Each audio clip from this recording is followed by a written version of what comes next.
Hello friends. तो आज हम अपने इस वीडियो में न्यू टॉपिक स्टार्ट करने वाले हैं। टर्म्स ऑफ क्रेडिट मीन्स कि जो भी क्रेडिट की शर्तें होती हैं कि आपको जो भी क्रेडिट मिल रहा है उससे रिलेटेड क्या शर्तें होंगी, किस तरीके से आपको उसका पेमेंट करना होगा, वो सारी चीज़। तो आइए थोड़ा सा इसको डिटेल में हम जानते हैं। Every loan agreement specifies an interest rate which the borrower must pay to the lender along with the,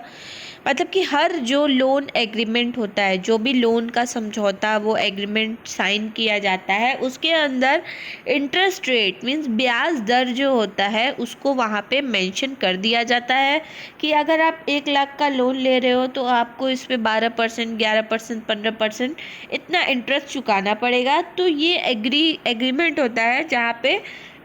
borrowers जो होते हैं वो साइन करते हैं, ठीक है, जो मतलब एग्री करते हैं कि हाँ वो उसको इतना इंटरेस्ट रेट उतनी लोन पे करेंगे, ठीक है। तो उसके अंदर पूरा ये मेंशन कर दिया जाता है जो भी इंटरेस्ट रेट होता है जो कि लेंडर्स को चुकाना होता है बोरोवर्स को, ठीक है। लेंडर जो होते हैं वो लेते हैं इंटरेस्ट रेट और लोन प्रोवाइड करते हैं, और बोरोवर जो होते हैं वो इंटरेस्ट रेट के साथ साथ जो भी उन्होंने लोन लिया है उसको वो चुकाते हैं। इन एडिशन लेंडर्स में डिमांड कोलेट्रल, और जो उसके बदले में साथ ही साथ उसके बदले में लोन के बदले में जो उधार देने वाले लेंडर्स होते हैं वो डिमांड कर लेते हैं कोलेट्रल का, सिक्योरिटीज़ वगैरह का, ठीक है, जो कि लोन के अगेंस्ट में होता है। जब आप लोन लेने जाते हो बैंक वगैरह में तो वहाँ पे वो क्या कहते हैं कि हम आपको लोन तो प्रोवाइड करेंगे लेकिन उसके बदले में आपको कुछ ऐसी सिक्योरिटीज़ रखनी होगी, ऐसी एसेट्स रखनी होगी जिसके बदले में हम आपको उतना लोन प्रोवाइड करेंगे, ठीक है। तो जैसे कि अगर एक एग्जांपल देखिए, अगर आप जाते हो, ठीक है, किसी पर्सन के पास, ठीक, आप उससे अगर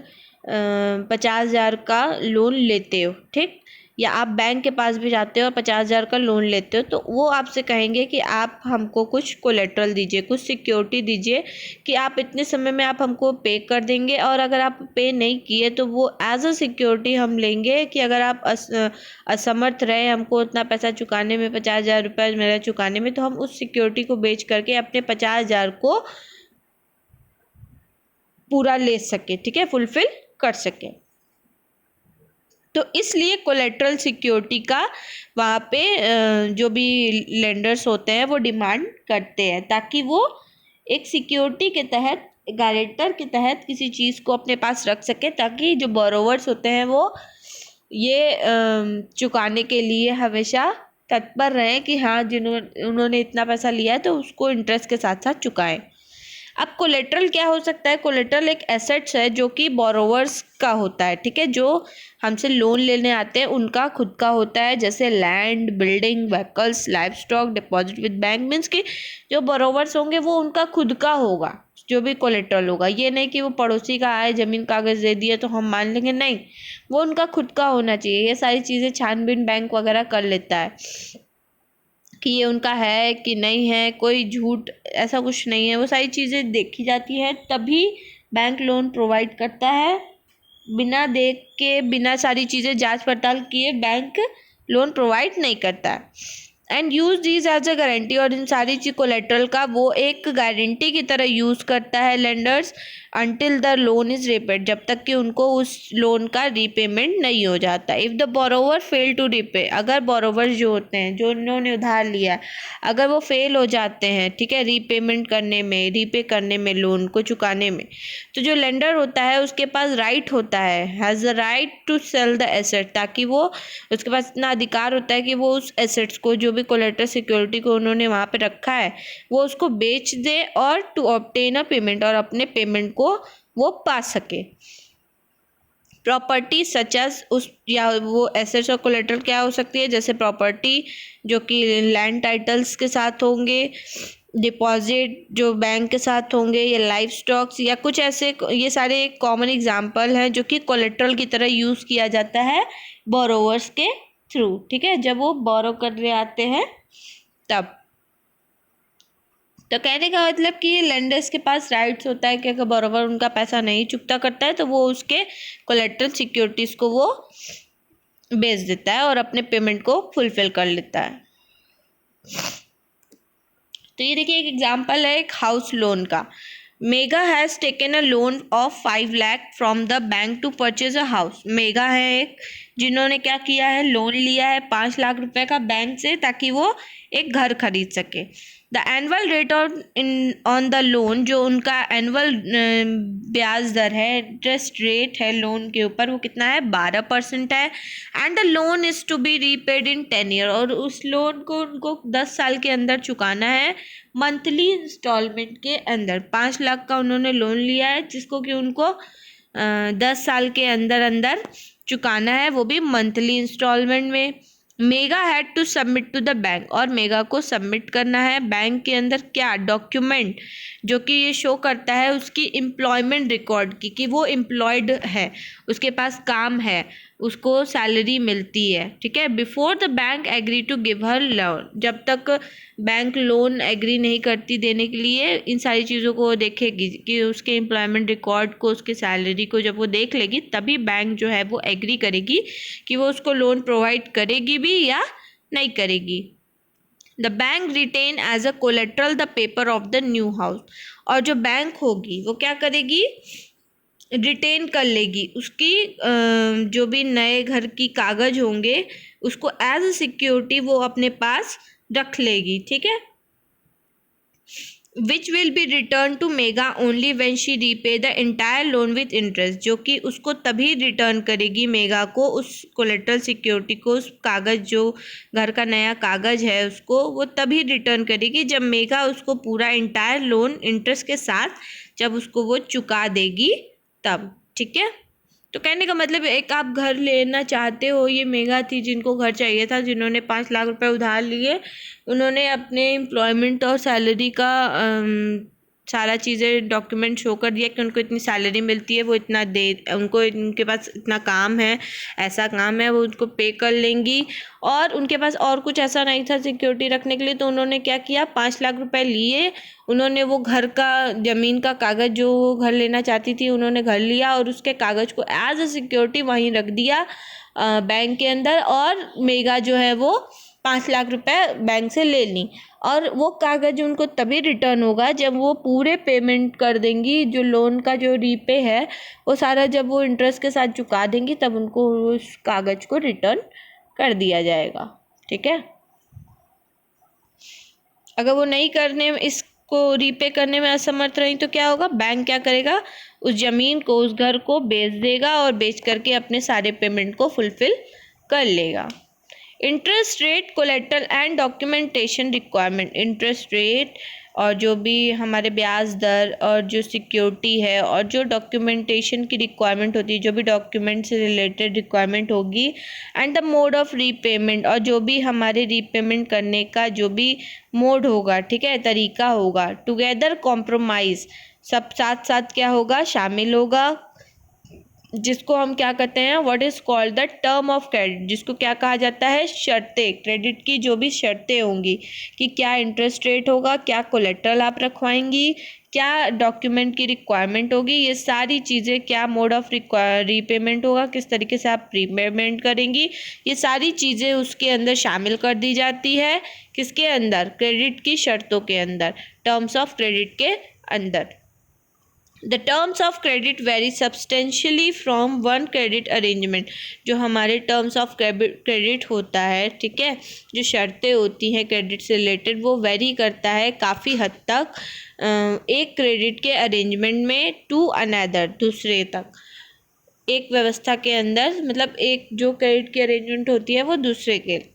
दे may vary depending on the nature of the lender, ये वेरी करता है कि किस लेंडर का कैसा नेचर है, ठीक है।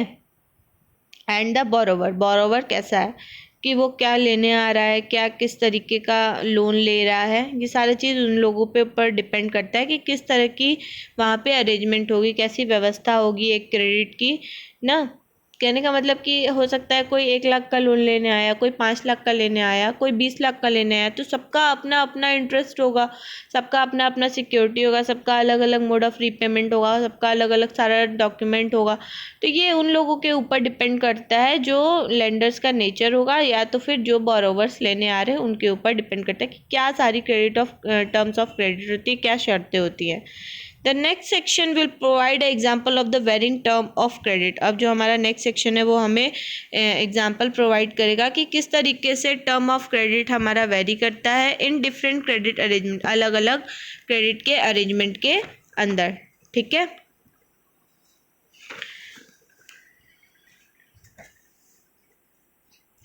अब देखिए नेक्स्ट टॉपिक हमारा है वैरायटी ऑफ क्रेडिट अरेंजमेंट। अलग अलग तरीके की जो उधार से रिलेटेड अरेंजमेंट हैं हमारी, ठीक है,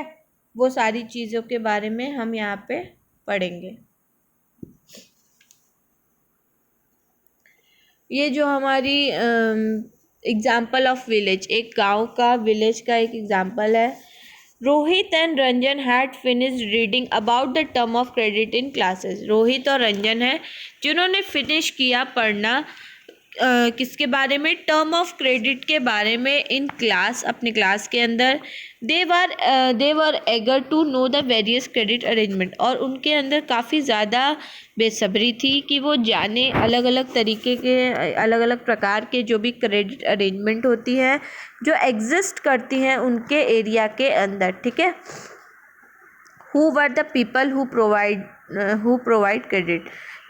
कौन लोग हैं जो प्रोवाइड करते हैं उधार, क्रेडिट प्रोवाइड करते हैं, लोन प्रोवाइड करते हैं। हु वर द बोरोवर्स, कौन है जो बोरोवर्स हैं जो उधार लेते हैं। What were the terms of credit, किस तरीके का वहाँ पे टर्म्स ऑफ क्रेडिट है, क्या शर्तें हैं क्रेडिट की। They decided to talk some people in the village, और ये सारी चीज़ें, ये सारे क्वेश्चंस के आंसर जानने के लिए कि कौन लोग हैं, कौन प्रोवाइड करता है, कौन लेने आता है, किस तरह की शर्तें हैं, ये सारी चीज़ों को जानने के लिए उन्होंने डिसाइड किया कि वो गांव के अंदर कुछ लोगों से बातें करेंगे। रीड व्हाट दे रिकॉर्ड, अब यहाँ पे आप पढ़िए कि उन्होंने क्या क्या रिकॉर्ड किया।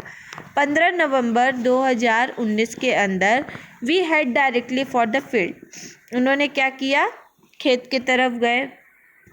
फील्ड में। Where the most farmer and labour, जहाँ पे ज़्यादातर लोग जो हैं वो फार्मर्स थे और क्या थे, हमारे लेबरर थे। Would be working at this time of the day, इस समय के दिनों में वो वहाँ पे काम कर रहे थे। The field are planted with potato crops, और जो वहाँ की ज़मीन थी, फील्ड थी, वो किससे क्रॉप थी,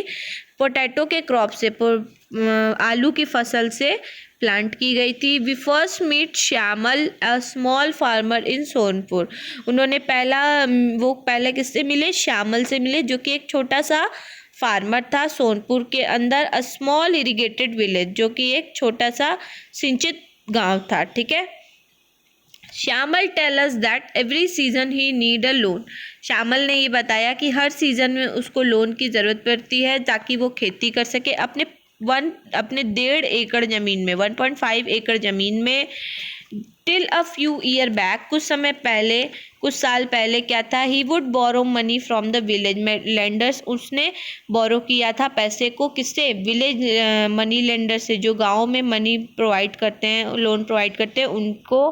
उनसे at an interest rate of 5% per month, और जो कि जो भी पैसा उसने लिया था उस पर जो ब्याज दर था, इंटरेस्ट रेट था, वो 5% था हर महीने के लिए।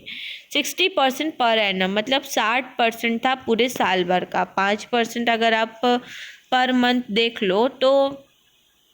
5 गुणे 12 कर लो तो 60% हो गया। साल भर में उसको 60% इंटरेस्ट रेट देना पड़ता था उस पैसे पे जो कि उसने बोरो किया था।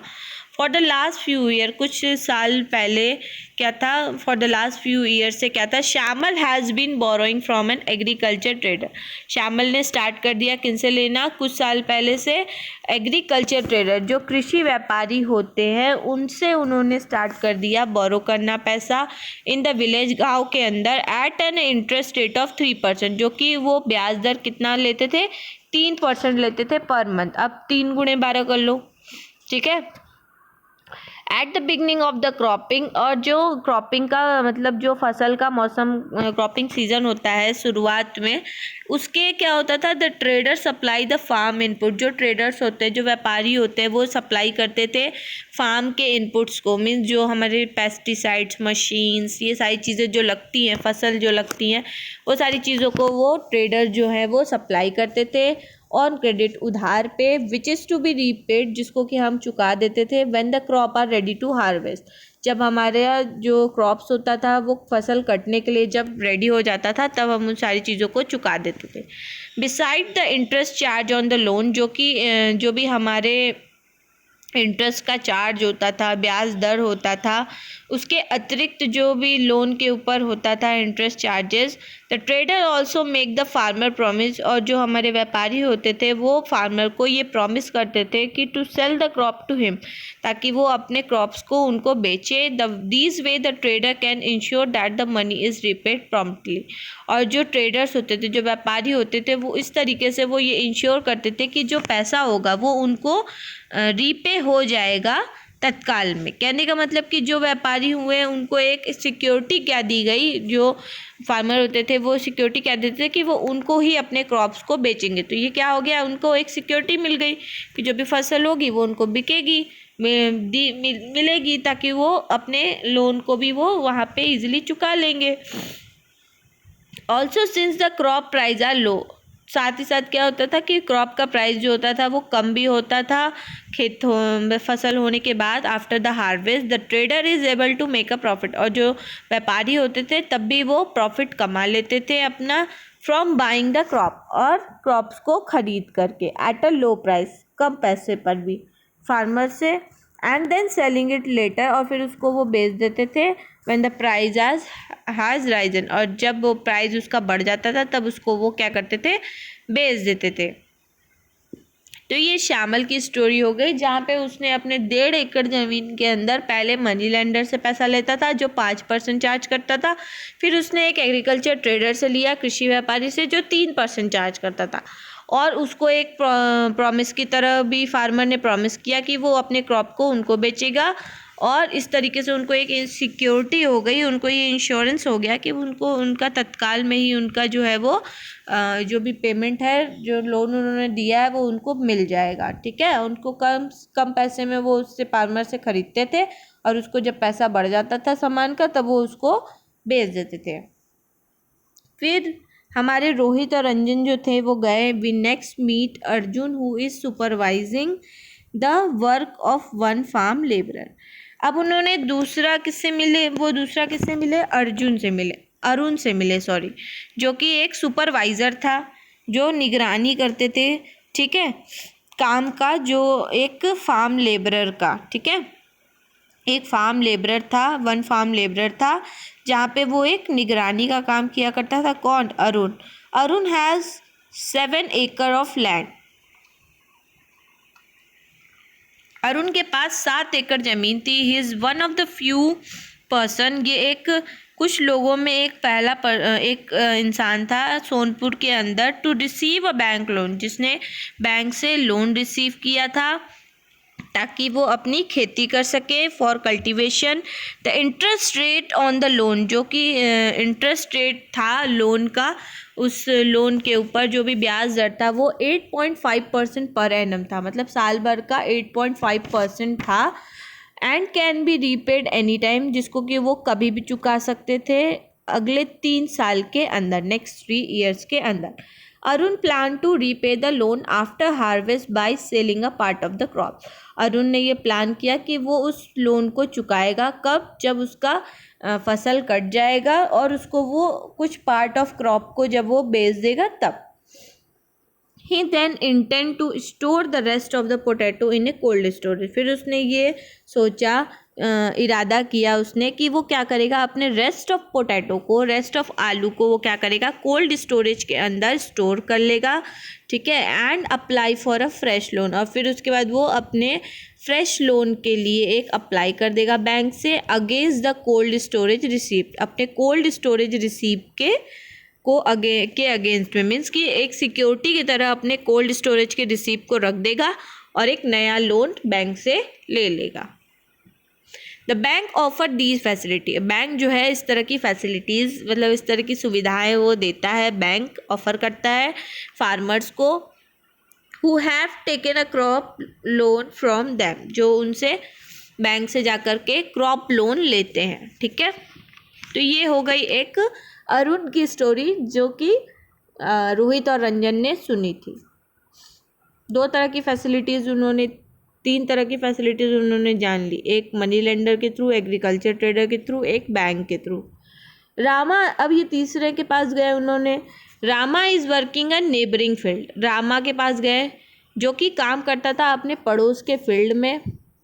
खेत में जाके। She work as an agriculture labour, वो एक एग्रीकल्चर लेबर की तरह वर्क करता था। There are several month in the year, कई मंथ, साल भर के कई मंथ के अंदर, when Rama has no work, उसके रामा के पास काम नहीं होता था, and he needs credit to meet the daily expenses, और उसको उधार चाहता था अपने रोज के एक्सपेंसेस, रोज के खर्चों को पूरा करने के लिए, मीट करने के लिए। एक्सपेंसेस ऑन सडन इलनेस, और अगर अचानक कोई बीमार पड़ जाए या बीमार हो जाए वो, कोई फंक्शन हो उसकी फैमिली में, तो उसके लिए भी उसको उसके खर्चे के लिए लोन की ज़रूरत होती थी ताकि वो उन खर्चों को पूरा कर सके। Rama has to depend on her employer, जो रामा था वो अपने एम्प्लॉयर मतलब जो उसका मालिक था, जो उसको एम्प्लॉयमेंट दिया था, उसके ऊपर डिपेंडेंट था। मीडियम लैंड ओनर, जो कि एक मीडियम लैंड ओनर था सोनपुर के अंदर। ठीक है, जो कि क्रेडिट उसको देता था, फॉर क्रेडिट, उधार के लिए। The land owner charges N interest rate 5% per month, और जो लैंड ओनर था वो उससे उस लोन का 5% पर मंथ चार्ज करता था। Rama repay the money by working for the land owner, और रामा जो है उस पैसे को चुकाता था कैसे, उसके ज़मीन पे, लैंड ओनर की ज़मीन पे काम करके। Most of the time Rama has to take a fresh loan, ज़्यादातर समय में रामा को एक नए लोन की ज़रूरत पड़ जाती थी, जबकि वो पहले वाला लोन नहीं चुकाता था, उसके पहले ही उसको नए लोन की ज़रूरत पड़ जाती थी। At present she own the land owner at 5, अभी एट प्रेजेंट में उसने क्या किया था, लैंड ओनर से 5,000 रुपये लिए थे। Through the land owner does not treat her well, और जो लैंड ओनर था उसको अच्छे से ट्रीट नहीं कर रहा था। She continue to work for him, और उसने वो कंटिन्यू उसके लिए काम किया। Since he can get a loan, जब से उसने लोन लिया फ्रॉम हिम, उनसे, व्हेन ही इज नीड, जब उसको ज़रूरत थी। Rama tell us that the only source of credit, Rama ने उन्हें बताया कि एक केवल एक सोर्स, ओनली सोर्स है क्रेडिट का उसके लिए, फॉर द लैंडलेस पीपल, उन लोगों के लिए जो लैंडलेस पीपल है सोलपुर के अंदर, are the land owner employer, वो क्या है, वो लैंड ओनर के एम्प्लॉयर, जो ज़मीन के ओनर होते हैं उन लोगों से वो लेता है। ठीक है, तो ये एक केस इनके बारे में भी उन दोनों को पता चला किस तरह की ये फैसिलिटी होती थी। फिर लोन फ्रॉम कोऑपरेटिव, जो हमारे कोऑपरेटिव होते हैं, मीन्स जो हमारे सहयोगी होते हैं, समाज के सहयोगी जो होते हैं, उनसे किस तरह का लोन जो है वो मिलता है उसके बारे में। ठीक है, beside bank the other major source of cheap credit, means कि बैंक के अलावा जो दूसरे अदर जो प्रमुख सोर्स हैं, प्रमुख साधन हैं जो चीप क्रेडिट प्रोवाइड करते हैं रूरल एरिया के अंदर, गांव वगैरह के अंदर, वो क्या कहलाते हैं, कोऑपरेटिव सोसाइटी कहलाते हैं। क्या कहलाते हैं, हमारे सहयोगी समाज कहलाते हैं। ठीक है, यहाँ पे क्या होता है कि member of a cooperative pool their resource for cooperation in certain area, जो कोऑपरेटिव लोग होते हैं, जो कोऑपरेटिव सोसाइटी समाज के जो कोऑपरेटिव पूल होती है, सहकारी पूल जो होती है, वहाँ पे जो रिसोर्सेज होता है वो सहयोग कुछ एरिया के अंदर होता है। ठीक है, there are several types of cooperative possible such as farmer cooperative, यहाँ पे कई तरह के सेवरल टाइप्स ऑफ कोऑपरेटिव्स हैं, मन सहयोगी हैं, जो कि फार्मर्स के लिए ये पॉसिबल करते हैं कि वो क्या कर सके, लोन ले सके। जैसे व्यूअर कोऑपरेटिव्स, मीन्स जो जुलाहा होते हैं कोऑपरेटिव्स, वो उन लोगों के लिए जो सहयोगी होंगे वो, और इंडस्ट्रियल वर्कर कोऑपरेटिव, जो लोग मैनेजमेंट पोजीशन पे काम नहीं करते, इंडस्ट्रियल वर्कर्स होते हैं जो इंडस्ट्री में काम करते हैं, उन लोगों के लिए जो सहयोगी होते हैं वो कृषक cooperative function in A village not very far away. कृषक कोऑपरेटिव फंक्शन मतलब कि ये एक वो निकाला गया, सहयोगी का एक वो निकाला गया जो कि कृषक भारती कोऑपरेटिव के नाम से, कृषक भारती कोऑपरेटिव लिमिटेड के नाम से जाना जाता था। Is a central government cooperative, जो एक सेंट्रल गवर्नमेंट सहयोगी था, ठीक है, जो सेंट्रल गवर्नमेंट के द्वारा कराया जाता था under the ownership of ministry, जिसका कि ओनरशिप कौन था, मिनिस्ट्री ऑफ कॉरपोरेशन, ठीक है। गवर्नमेंट ऑफ इंडिया जो थी हमारी वो मैन्युफैक्चर करती थी फर्टिलाइज़र मेनली एरिया में जो है वो प्रोवाइड करती थी। जो सोसाइटी हमारी सेटअप की गई थी गवर्नमेंट ऑफ इंडिया के थ्रू इन द ईयर 1980 में, जो चंद्रपाल सिंह यादव थे हमारे, वो चेयरमैन थे उस वक्त में 1996 के अंदर इस कोऑपरेटिव के, कृषक भारती कोऑपरेटिव लिमिटेड के, ठीक है। वो 1996 के अंदर चंद्रपाल सिंह यादव जो हमारे थे वो चेयरमैन थे। तो ये जो था cooperative function in A village not very far away from Sonpur, जो कृषक कोऑपरेटिव फंक्शन था गांव के अंदर, ये बहुत दूर नहीं था सोनपुर से। It has 2300 farmer as a member, इसके अंदर 2300 जो फार्मर थे वो एक मेंबर थे। इट एक्सेप्ट डिपॉजिट, वो एक्सेप्ट करते थे डिपॉजिट उस मेंबर्स के through with these deposit as a collateral, जो कि एक डिपॉजिट किया करते थे एज अ कोलेट्रल सिक्योरिटी के तरह। द कोऑपरेटिव हैज़ ऑब्टेन, और जो कोऑपरेटिव होते थे वो ऑब्टेन करते थे a large loan from the bank, और बैंक से वो बड़ा से बड़ा लोन ले लेते थे। These fund are use to provide loan, इस फंड को वो यूज़ किया करते थे लोन की तरह अपने मेंबर को प्रोवाइड करने के लिए। Once these loan are repaid, एक बार जब ये लोन रीपे हो जाता था, another round of lending can take place, और दूसरा राउंड जो है वो उधार लेने का वो जारी हो जाता था। कृषक cooperative provide a loan for the purchase of agriculture implement, कृषक कोऑपरेटिव जो है वो प्रोवाइड करता था लोन ताकि वो परचेस कर सके एग्रीकल्चर इम्प्लीमेंट्स वगैरह को। लोन फॉर कल्टीवेशन, जो लोन्स खेती के लिए लिए जाते थे, एग्रीकल्चर ट्रेड के लिए लिए जाते थे, एग्रीकल्चर से ट्रेड जो व्यापार होता था उनसे रिलेटेड जो लोन होते थे, या fishery loans, loan for construction of house, घर वगैरह बनाने के लिए जो भी लोन लिए जाते थे। And for a variety of other expenses, और अलग अलग प्रकार के जो भी एक्सपेंसेस होते थे उनके लिए जो भी लोन लिए जाते थे वो सारे लोन्स के लिए क्या किया जाता था, ये कृषक कोऑपरेटिव जो है वो लोन प्रोवाइड करता था, ठीक है। तो मतलब ये अलग अलग तरीके के लोन्स प्रोवाइड करने वाले हमारे सोसाइटी के अंदर हैं, चाहे वो बैंक हो, मनी लेंडर्स हों, चाहे वो लैंड ओनर्स हो या कोऑपरेटिव्स हो, ठीक है। तो आगे का नेक्स्ट टॉपिक हम नेक्स्ट वीडियो में कवर करेंगे। तो आपको इससे रिलेटेड, इस टॉपिक से रिलेटेड ज़रा सा भी कोई भी इशू होगा आप कमेंट सेक्शन में हमसे पूछ सकते हैं। Thank you.